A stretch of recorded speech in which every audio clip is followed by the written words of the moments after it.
Ahí está. Ya. Entonces vamos a comenzar. Los dejo a ustedes con, los dejo a ustedes con Francisco Boitis, profesor titular de la Católica. Dale, Francisco. Creo que ya puedes Ya, muy comenzar. bien. Vamos a primero a poner esta presentación. Ahí está. Imagino que se ve bien. ¿Ah? Perfecto. Eh, bueno, voy a hacer como una introducción al tema del déficit atencional, a los aspectos más biológicos, pero también sociales. Por eso que digo que es una condición biosocial, ¿no? Y, y, y les digo esto porque hay factores que tienen que ver con nuestra genética, nuestra neurobiología, pero también hay factores ambientales que son muy importantes, ¿eh?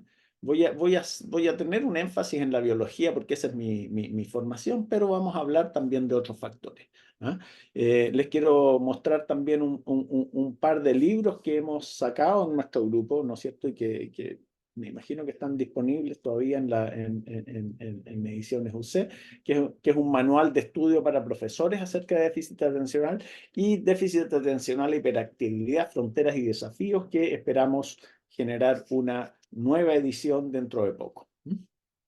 Bueno, vamos a partir, ¿ah? Y lo primero que les voy a comentar, digamos, es de qué se trata esto del déficit atencional. Y hay dos grandes, digamos, sintomatologías, ¿ah? En el déficit atencional. Una es la inatención, que es lo que aparece aquí, ¿no es cierto? El niño que se distrae con la mariposa o que está haciendo algo, ¿no es cierto? Y que se desorganiza, ¿no es cierto? O que sencillamente se vuela cuando le están hablando, ¿no es cierto? ¿Ah? Y el otro es el hiperactivo impulsivo, el que no puede parar de moverse, el que tiene que hacer una prueba y se apura y le va mal porque se apura demasiado, ¿no es cierto? O que toman decisiones, ¿no es cierto?, que no son las correctas. Entonces, eh, estos dos son los dos tipos grandes de sintomatología que existen, ¿ah? Y existe, por supuesto, la condición combinada, donde aparecen ambos, la inatención como la hiperacción, ¿ah? Hiperactividad, ¿ah? Sin embargo, uno lo que normalmente ve es que uno ve niños que son primariamente inatentos, ¿ah? O del tipo combinado, ¿ah? Este tipo puramente hiperactivo compulsivo es muy poco común.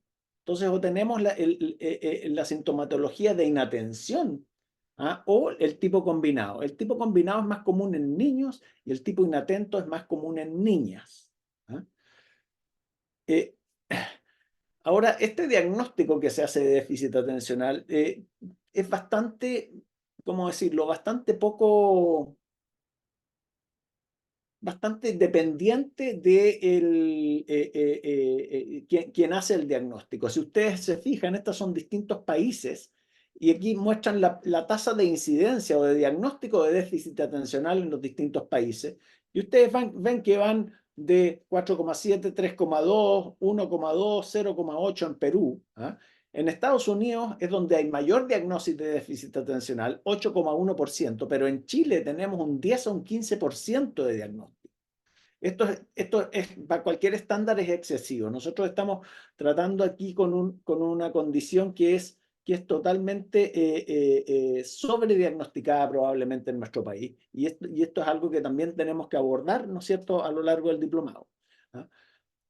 De la misma manera, ¿no es cierto?, eh, el tratamiento clínico del déficit atencional se trata de básicamente un tratamiento farmacológico donde se usan ciertas sustancias como el metilfenidato, las anfetaminas, que son estimulantes del sistema dopaminérgico, o la atomoxetina, que estimula el sistema noradrenérgico, ¿eh? El Ritalin, por ejemplo, es un ejemplo del metilfenidato, y aquí ustedes ven una caricatura, ¿no es cierto?, la familia feliz porque todos toman Ritalin, ¿eh? Y eso precisamente es lo que queremos evitar, porque nuevamente, tal como hay un sobrediagnóstico de déficit atencional, también hay una sobremedicación de los pacientes, y entonces también es algo que va a ser discutido a lo largo del diplomado. Ahora, ¿Qué hacen estas sustancias? Estimulan un grupo de neurotransmisores que se llaman catecolaminas, la dopamina y la noradrenalina, que son primas hermanas que ustedes las ven acá. Y están en neuronas, ¿no es cierto?, que secretan esto y lo liberan en sinapsis, como ustedes ven. Entonces aquí hay un detalle de las sinapsis de dopamina en este caso, ¿no es cierto? Y ustedes ven que la dopamina, que son estos puntitos azules, sale y actúa sobre receptores, ¿ah?, que están localizados en la célula postsináptica, que se llama, que es la que recibe estos neurotransmisores. ¿Y qué hacen estas sustancias, ¿no es cierto?, en el cerebro? Primero, aquí ustedes ven en verde las vías que tienen que ver con la norepinefrina y en azul las que tienen que ver con dopamina, ¿ok? ¿Ah?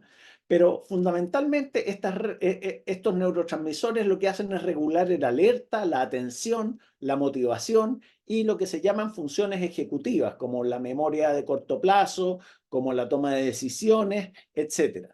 ¿Ah? Entonces controlan funciones que son de gran importancia en los síntomas del déficit atencional. ¿Ah? Y efectivamente la atomoxetina y el metilfenidato son buenos fármacos que controlan la sintomatología bastante bien en la mayoría de los casos, no siempre. Ahora, cuando entramos aquí ya a los factores de riesgo propiamente tal, ¿qué es lo que hace que un niño, digamos, si hay un niño que está naciendo, qué factores pueden incidir para que él desarrolle o no desarrolle déficit atencional? Y hay dos factores fundamentales. Uno es si los papás tienen, el padre y la madre ya tienen déficit atencional. Si ellos dos tienen déficit atencional, ¿ah?, hay una alta probabilidad de que el niño también lo tenga. ¿Ah? Y el otro factor es la adversidad psicosocial, que también es importante. No es tan importante para el diagnóstico, sino que para el pronóstico, o sea, cuánto va a influir en su vida el tener déficit atencional. No es lo mismo tener déficit atencional en un lugar de riesgo social que tenerlo en un lugar como, no sé, Las Condes, ¿ok? ¿Ah? Estos son factores muy importantes en la evolución del déficit atencional. Ahora, estos son estudios nuestros en gran medida, donde junto con muchos otros autores, pero hemos identificado que hay ciertos genes que se asocian al déficit atencional, que esto tiene que ver con que, de hecho, el factor familiar es muy importante, ¿no es cierto? ¿Ah? Y en particular hay un gen que tiene que ver con un receptor de dopamina, por eso les mostré el receptor antes, ¿no es cierto?, de dopamina, ¿ah?, que ha sido asociado con el déficit atencional. Esto no quiere decir que si uno tiene este gen, ¿ah?, va a tener déficit atencional, sí o sí, pero básicamente hay una mayor proporción de este gen en niños que tienen déficit atencional que en niños que no lo tienen. ¿Ok? ¿Ah? Ahora, este gen es un gen muy interesante y ahora les voy a mostrar por qué. ¿Ah? Resulta que este es un gen que apareció, ¿ah?, en la historia de la humanidad hace unos 50.000 años. ¿Ah? O sea, es un gen, para ser un gen es relativamente nuevo. Pero este periodo también coincide con un evento muy importante en nuestra especie, que es el periodo en que el ser humano se propagó y colonizó el resto del planeta. ¿Ok?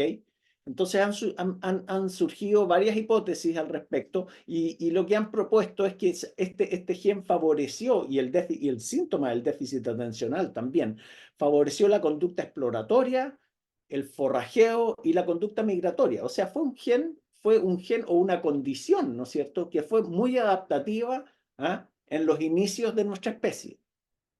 ¿Ok? Pero ¿qué pasó después? Eso es lo que tenemos que ver, ¿no es cierto? ¿Ah? De hecho, este es un estudio que muestra que, de hecho, las personas con déficit atencional son mucho más eficientes en conductas exploratorias que las personas que no lo tienen. ¿Ah? Que es algo que es como contradictorio con lo que se ve, ¿no es cierto?, en la vida, sobre todo en el colegio. Ahora les voy a comentar el otro factor que tiene que ver con la cognición y con el funcionamiento del cerebro. Y esto también son cosas que hacemos en nuestro laboratorio, donde ponemos a los sujetos, que en este caso son niños, no es este adulto, ¿no es cierto? Les ponemos este gorrito donde registramos la actividad eléctrica en el cuero cabelludo, mientras les presentamos estímulos y vemos la respuesta eléctrica del cerebro. ¿Ok? Y este es uno de los experimentos que hicimos, donde les presentábamos una pantalla como esta, tal cual, a los niños, ¿no es cierto? Y había un cuadradito como una especie de marco de National Geographic, donde aparecían caras. Y los niños tenían que responder cuando aparecía una cara específica. Por ejemplo, esta. ¿Ok? Y esa era la tarea. Aparecían las caras así como pop-ups y de repente, digamos, aparecía esta cara y la persona tenía que ir contando cuántas veces aparecía esta cara. Súper simple la tarea. La cara a veces, sin embargo, podía aparecer fuera del cuadrado. Pero los niños tenían una instrucción muy clara. Solo cuando la cara está dentro del cuadrado la cuenta. Si está fuera del cuadrado, no la cuente. ¿Ok? Entonces, después, medimos la respuesta cerebral de estos niños frente a estos dos estímulos. Cuando la cara estaba dentro del cuadrado, como ven aquí, ¿no es cierto? Que el sujeto tenía que responder, decir, yo cuento esto, o cuando estaba fuera del cuadrado, que lo tenía que ignorar. Y de hecho la respuesta cerebral, ustedes la ven acá con una marca roja, este es un potencial que se llama potencial P300. Esta respuesta ocurre cuando la persona cuenta la cara, cuando la cara está dentro del cuadrado, pero cuando está fuera, ustedes ven cómo la bloquea totalmente. Estos son los niños controles. Estos son los niños que no tenían déficit atencional. ¿Ok? Pero si miramos lo que tienen los niños con déficit atencional, lo que vemos, también hay una respuesta cuando la cara está dentro, obviamente, pero también hay una respuesta cuando la cara está fuera. Responden también cuando la cara está fuera del foco. ¿Ok? O es que tienen un foco más amplio, lo cual se asocia precisamente a esta conducta exploratoria de la cual yo les hablaba, ¿no es cierto? Entonces, los niños con déficit atencional tienen un foco atencional que es, por así decirlo, permeable a estímulos que vienen de fuera, lo cual puede haber sido muy importante y muy útil en ciertas condiciones, pero hoy en día, ¿no es cierto?, cuando se ha desarrollado la educación institucionalizada, ¿no es cierto?, y hay un énfasis en lo que es la atención sostenida, que hay que mantener la atención, sobre todo durante las salas de clase, estos niños entonces empiezan a tener un poco de problemas al respecto, ¿ok? Porque les cuesta mantener el foco atencional mucho más que a los otros, ¿ok? Y en resumen, básicamente estos son 5 puntos que quiero que sean la lección para la casa. Primero, el trastorno por déficit atencional tiene un origen biológico y social. ¿Ok? Los niños con déficit atencional tienen dificultades para mantener el foco atencional por largo tiempo, siempre que no haya una recompensa inmediata, como pasa cuando juegan video, ¿no es cierto? Que pueden quedar pegados en el video por mucho tiempo. Sin embargo, ellos parecen tener mayores capacidades exploratorias y esto puede haber ayudado a que nuestra especie colonizara el planeta. Estas características, como les dije, fueron muy adaptativas en un momento, pero hoy día, cuando se desarrolló la civilización y se privilegió la atención sostenida, sobre todo cuando, tal como les dije, se institucionalizó la educación, ¿no es cierto? Empezaron todos los niños a ir a clases. Estos niños mostraron una dificultad mayor que los otros. Un ejemplo que les quiero dar que también ilustra esta idea es el caso de la dislexia. La dislexia no existía como condición cuando nadie sabía leer. Cuando se institucionalizó la lectura con la educación, es cuando aparecen estos niños que les cuesta aprender a leer, ¿ah? Y surge la dislexia como condición. Antes no existía. El déficit atencional es algo parecido, ¿ah? En el sentido que era una sintomatología que tenía un rol adaptativo, por así decirlo, pero la evolución cultural ha generado cambios, ¿no es cierto?, que hacen que esto que era un rol adaptativo hoy en día ya no lo es tanto. Y ese es el gran desafío de los sistemas educacionales hoy en día, es cómo podemos incluir a este tipo de niños y a otros más. Eso sería básicamente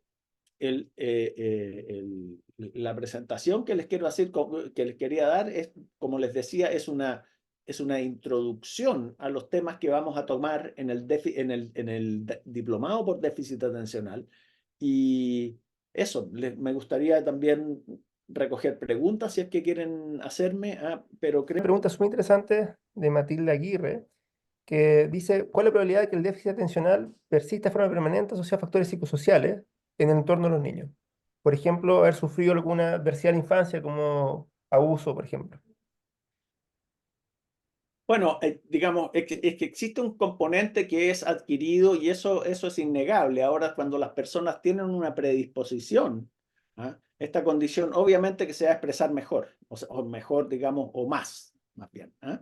Pero hay condiciones que, o sea, en todos nosotros el estrés genera déficit atencional. Cuando uno está muy estresado, digamos, sus capacidades atencionales también bajan, ¿no es cierto? Y muchas personas que tienen trastornos neuropsiquiátricos de algún tipo tienen déficit atencional, que es como una condición que es el resultado un poco de esta condición más básica que ellos tienen, ¿ah? Porque les cuesta incorporarse a las tareas diarias, por ejemplo. De hecho, hay un Entonces, resultado súper interesante, Kiko, de la población sueca, que ellos tienen el cohorte completo, la población completa, y lo que vieron es que si uno mide la acumulación de adversidad en la infancia, aumenta de manera, si hay una adversidad o dos adversidades no es tan grave, pero si hay una acumulación importante, cuatro o cinco adversidades de la infancia, en las cuales por supuesto está el abuso, aumenta radicalmente la probabilidad. mm, Entonces pasa de es estar de un correcto, 2% de la población sueca a un 15%, a un 20%, hasta un 50% si hay una acumulación demasiado alta de, fondo de adversidades. Es decir, correcto, hay correcto. una relación. Correcto, porque lo que yo comento es que existe una base biológica, pero esa base biológica tiene que ser expresada y el ambiente es el que permite, ¿no es cierto?, que determina si esta base biológica es o no expresada, ¿ah? Y tal como yo decía en una de las primeras diapositivas, ¿no es cierto?, los factores psicosociales que involucran precisamente los eventos traumáticos en la vida, ¿no es cierto? Tienen que ver más que con el diagnóstico propiamente tal, con la progresión de esta condición a lo largo de la vida.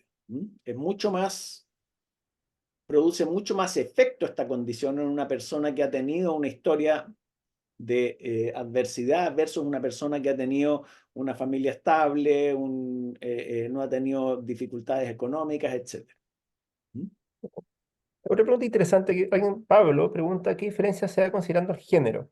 ¿Qué tan cierta es la ¿Cómo? idea de que hay qué tan cierta es la idea de que hay mujeres adultas subdiagnosticadas? Claro, lo que pasa es que como les mencioné, en las mujeres el déficit atencional suele estar más asociado a la inatención que a la hiperactividad, entonces se notan menos y por eso que no solo en los adultos, en los niños también hay un subdiagnóstico. La proporción de niños versus niñas diagnosticados con déficit atencional es aproximadamente 4:1.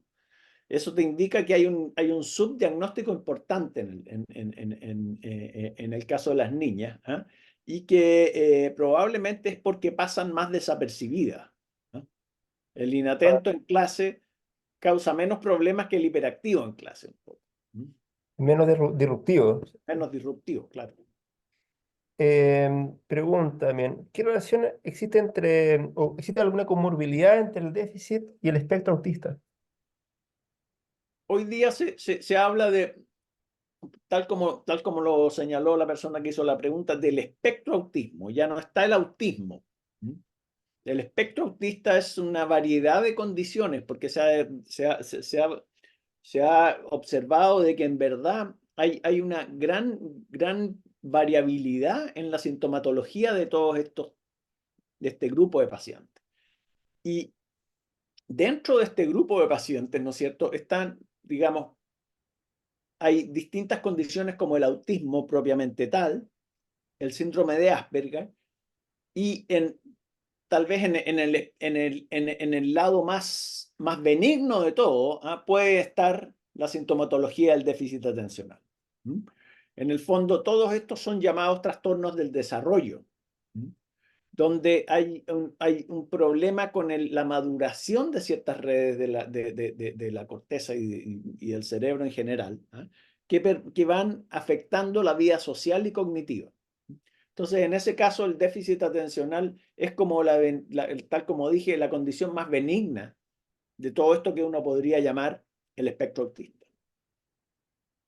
Hay alguien, Nancy, pregunta si se puede asociar el TDAH por traumas del nacimiento o como factor de obesidad.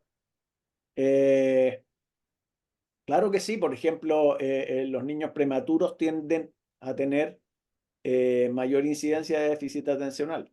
¿Ah? Digamos, los riesgos perinatales son importantes. Las familias que consumen, las madres que han consumido alcohol o que han fumado incluso, ¿ah? Tienen mayor riesgo de tener hijos con déficit atencional, que han fumado durante el embarazo, por supuesto. ¿Ah? Luz del Valle pregunta, Incluso hay un trabajo que decía que incluso hasta el paracetamol podía afectar la incidencia de déficit atencional. No sé si eso fue comprobado, pero lo vi publicado. Kiko también preguntan, ¿qué relación existe entre la capacidad artística y el TDAH? Es una buena pregunta, porque mira, yo creo que el TDAH no es un limitante cognitivo, ¿ah? A no ser de que estés en un ambiente social que no te permita desarrollar. Pero hay casos de personas que tienen déficit atencional, hay muchos casos, y personas que son realmente brillantes, tanto en el arte como en la ciencia. Algunos dicen que Einstein tenía déficit atencional del tipo inatento, por ejemplo. ¿Ah? Eh, y bueno, Elon Musk, que todos me imagino que lo conocen, ¿no es cierto? El de SpaceX, y etcétera. Él mismo dijo que fue diagnosticado con síndrome de Asperger. ¿Ah? De manera que estas condiciones no son una limitación, ¿ah?, para el desarrollo cognitivo y mental de las personas. ¿No? Incluso los periodos de inatención, que son finalmente los periodos, muchas veces son periodos de divagación De mental, creatividad, son claro, momentos de alta creatividad, son momentos que claro, uno requiere desengancharse del mundo para poder pensar libremente, ¿no? exacto, exacto. Eh, Mucha gente pregunta sobre qué pasa con la adultez. Fíjate, si es una condición que se perpetúa, continúa, es posible que te lo detecten siendo en una etapa tardía, por ejemplo. Claro, bueno, hoy día se hace cada vez más diagnósticos del déficit atencional adulto. ¿Ah? Como dije antes, ¿no es cierto? Los síntomas de inatención suelen persistir más en el tiempo. ¿Ah? Los síntomas de hiperactividad disminuyen.